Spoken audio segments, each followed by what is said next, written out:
friends, in this video we will learn about apoptosis. This is a very important topic, चाहे वो cell biology हो या developmental biology हो. तो apoptosis क्या है? It is a programmed cell death. Now what do we mean by that? Cell death जो होती है वो दो टाइप्स की होती है, या तो प्रोग्राम्ड या फिर एक्सीडेंटल. जैसे कि जस्ट लाइक कि कोई ओल्ड एज में है तो काफी एज के बाद एक होता है लाइक कि डिजीजेस हैं या डिसऑर्डर्स हैं तो प्रोन है कि हाँ जल्दी ही डेथ हो सकती है. और एक क्या होता है कि कोई यंग एज में है बट सडनली एक्सीडेंट हो गया, इस वजह से डेथ हुई है. सिमिलरली सेल्स में भी ऐसा ही होता है कि कोई सेल है जो कि एज्ड है, डैमेज्ड है या इंजर्ड है, तो उसको बॉडी से निकालना है क्योंकि नहीं तो वो बाकी सेल्स को भी डैमेज कर सकता है. उसको हम कहते हैं एपोप्टोसिस. और वहीं जब एक्सीडेंटल सेल की डेथ हो जाए उसे कहते हैं नेक्रोसिस. जनरली कैंसर सेल्स में नेक्रोसिस देखा जाता है. Second thing is what are the characteristics of apoptotic cell. First is membrane blebbing, cytoskeleton degradation, DNA fragmentation, phosphatidylserine is located outside and cell shrinks. यहाँ पर क्या होता है कि सेल की श्रिंकेज होने लगेगी. phosphatidylserine जो होता है नॉर्मली अंदर की साइड मिलता है and this is due to the flippase. Flippase क्या करता है कि मॉलिक्यूल को बाहर से अंदर की तरफ लेकर आता है. वाइल कभी कभी क्या होता है in case of apoptotic cell की जो स्क्रैम्बलेज एंजाइम है उसकी वजह से phosphatidylserine हमें बाहर देखने को मिलता है which is not normal, hence it proves to be a marker of the apoptotic cell. Now what is the difference between necrosis and apoptosis? Necrosis accidental होता है और इसमें कोई एनर्जी की रिक्वायरमेंट नहीं होती है. ऑल्सो यहाँ पर सेल क्या होता है स्वेल होके बर्स्ट हो जाता है, इसीलिए साइड वाले सेल्स को हार्म कर सकता है, इन्फ्लेमेशन कॉज करता है. While in apoptosis the energy requirement is there and cell जो है वो shrink होता है, अपने साइड वाले सेल को हार्म नहीं करता. तो apoptosis को मीडिएट करवाता कौन है? So these are caspases. What are caspases? तो caspases जो होते हैं these are cysteine dependent aspartic acid residues. इनकी जो एक्टिव साइट होती है उस पे सिस्टीन रेजिड्यू होता है और ये कट करते हैं एस्पार्टिक एसिड पे. क्या कैस्पेसेस जो होते हैं वो दो टाइप्स के होते हैं. First is initiator and then is executioner.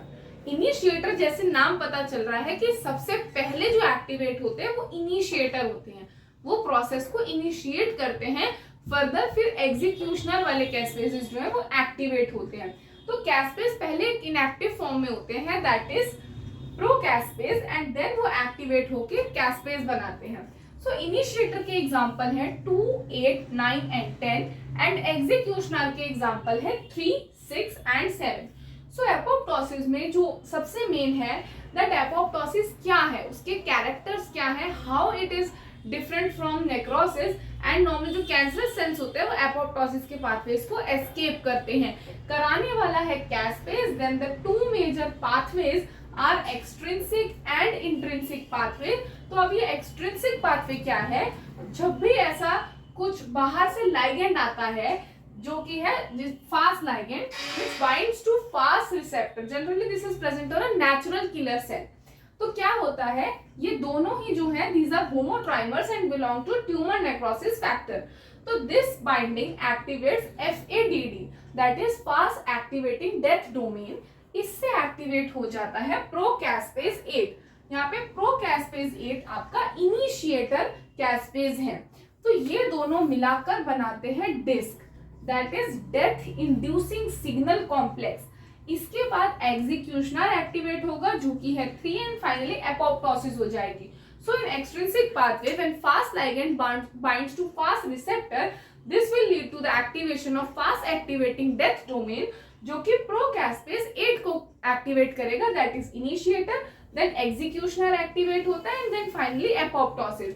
अगर आप सी फ्लिप ड्रग यूज करते हो तो आप एक्सट्रिंसिक पाथवे को ब्लॉक कर सकते हो. फॉर इंट्रिंसिक पाथवे जो कि होता है माइटोकॉन्ड्रिया में, जब भी बैक्स जैसे जो प्रोटीन्स होते हैं विच आर एपोप्टोटिक इनकी एक्यूमुलेशन होती है. So there is release of a water soluble compound that is cytochrome C via MOMP.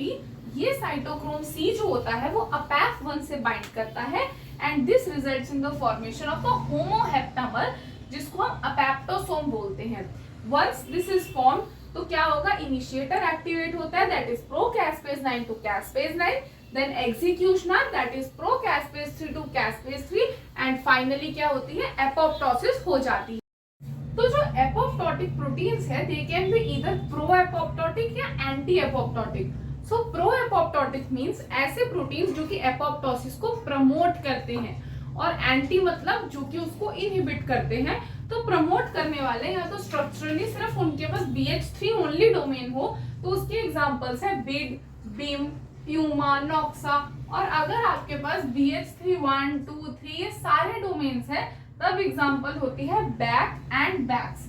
Anti apoptotic की एग्जांपल है BCLXL, BCLW या BCL2। Now talking about homologs, जैसे हमारे में डिफरेंट एपोप्टोटिक प्रोटीन्स थे, I told you. In C elegans जो कि model organism की तरह यूज किया जाता है, there is EGL1 which resembles BH3 only pro apoptotic proteins। ये इनहिबिट करता है SED9 को जो कि जस्ट लाइक एंटी एपोप्टोटिक की तरह काम करता है। SED9 जो कि नॉर्मली SED4 को इनहिबिट करेगा which is functioning like your adapter that is APAF1 which will further activate SED3 यानी कि जो प्रोकैस्पेज जैसा है। तो इनकी म्यूटेशंस पूछी जा सकती हैं। इन ड्रोसोफिला एपोप्टोसिस को प्रमोट करने वाले प्रोटीन्स है डाइसर, ड्रोन, while इनहिबिट करने वाले हैं sickle, reaper, hid, grim. Now the last thing that कैसे आप पता लगा सकते हो कि एक सेल एपोप्टोटिक है, तो या तो प्रोपीडियम आयोडाइड से स्टेन कर सकते हो, या फिर जब फॉस्फेटिडाइल सीरीन बाहर होता है तो दैट इज जब एपोप्टोटिक बॉडीज बनेंगी that will be consumed by macrophages. तो फॉस्फेटिडाइल सीरीन के लिए एनेक्सिन 5 जो है वो काफी स्पेसिफिक है। Then you can use FACS. तो फैक्स में अगर आप यहाँ पर देखेंगे सॉर्टिंग करके तो आपको इस क्वाड्रेंट में अर्ली एपोप्टोटिक सेल मिलेंगे, in this quadrant the viable या normal cell, in this the necrotic cell and here late apoptotic cell. तो इस तरीके से आप एपोप्टोटिक सेल्स को पहचान भी सकते हैं and distinguish कर सकते हैं from the normal cells. So I hope you do like this video. Please do subscribe to our channel for more such detailed videos and short videos. For any kind of notes, you can contact me. My details are in the description box. Thank you very much.